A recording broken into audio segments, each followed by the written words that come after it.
You got my dog. No, it's my dog. You beat him. I'll tell the cops you did. What do you want?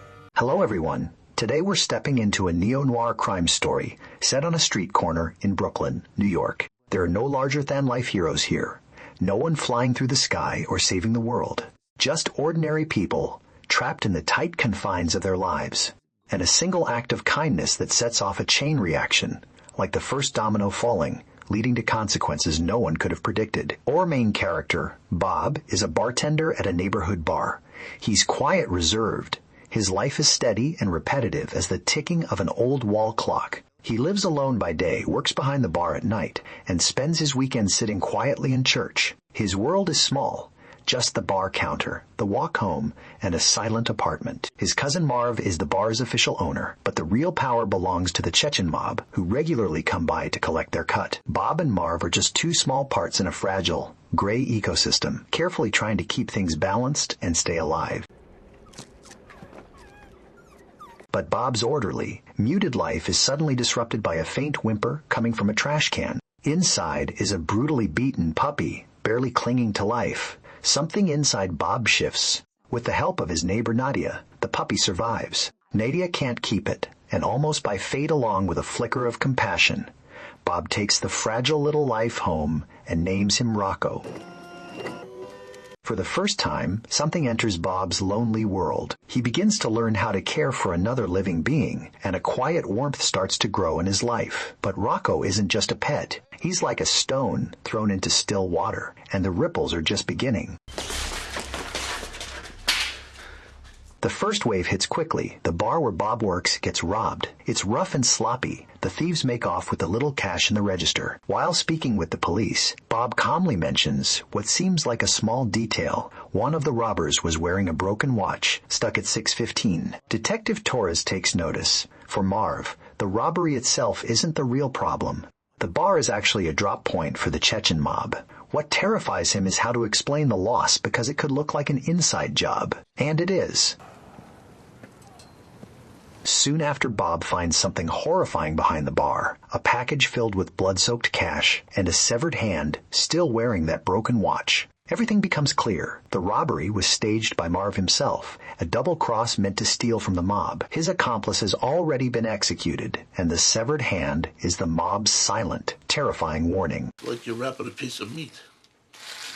Like you've done it 1,000 times. Marv is shaken to his core, but Bob, the quiet bartender, shows something unexpected: calm, precision, control. He wraps up the severed hand like it's nothing, disposes of it by the lake, has Marv clean the money, and returns it to the mob. With an almost unreadable composure, he manages to defuse a deadly situation, for now. And at that moment, a question begins to surface. Is Bob really just a bartender? Yeah, that's a nice-looking dog, man. Don't forget to feed it, all right? Then comes the second problem. A strange man named Eric shows up, claiming Rocco is his dog. He even has paperwork. But something about him feels off, unstable, controlling, dangerous.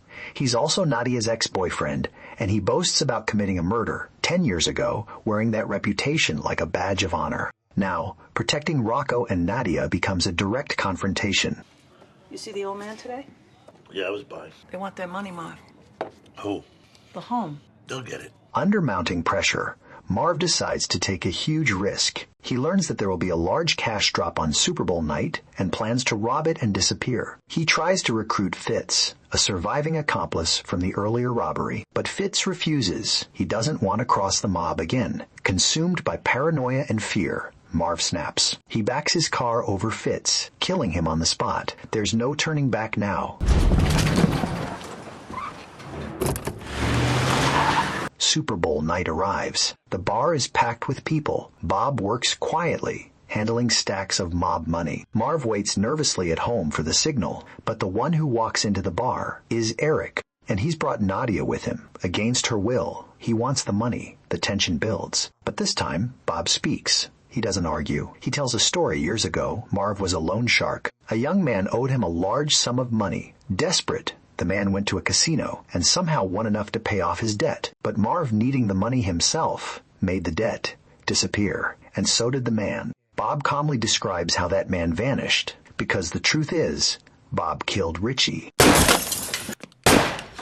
A gunshot rings out, Eric drops. Bob ends it. He turns to the stunned Nadia and says, "No one's gonna hurt you now." And in that moment, she understands everything. The quiet man she thought needed protection was the one capable of making people disappear. Bob's calm isn't weakness. It's the result of a dark past, long buried and fully controlled.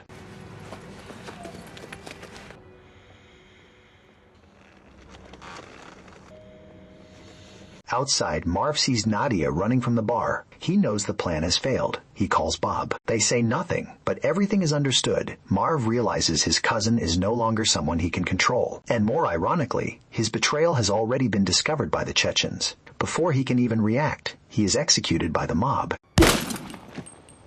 The Chechens arrive at the bar and see Eric's body. Bob offers a simple explanation. A drunk got out of control. They don't question it. In fact, they're impressed. They tell Bob that Marv has been taken care of, and then they make him an offer. Take over the bar. Marv's bar becomes Bob's bar. Bob accepts without emotion, as if it's just another shift. You fit? Yeah.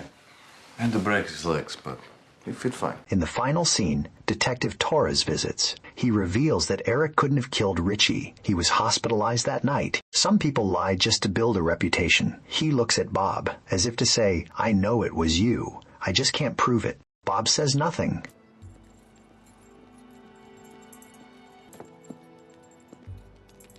And in the end, Bob walks Rocco to Nadia's apartment. He gives her a choice, no pressure. Just a simple invitation. "Want to take a walk?" She hesitates, then turns back to grab her coat. And in the sunlight, for just a moment, Bob almost smiles, like something heavy has finally been lifted.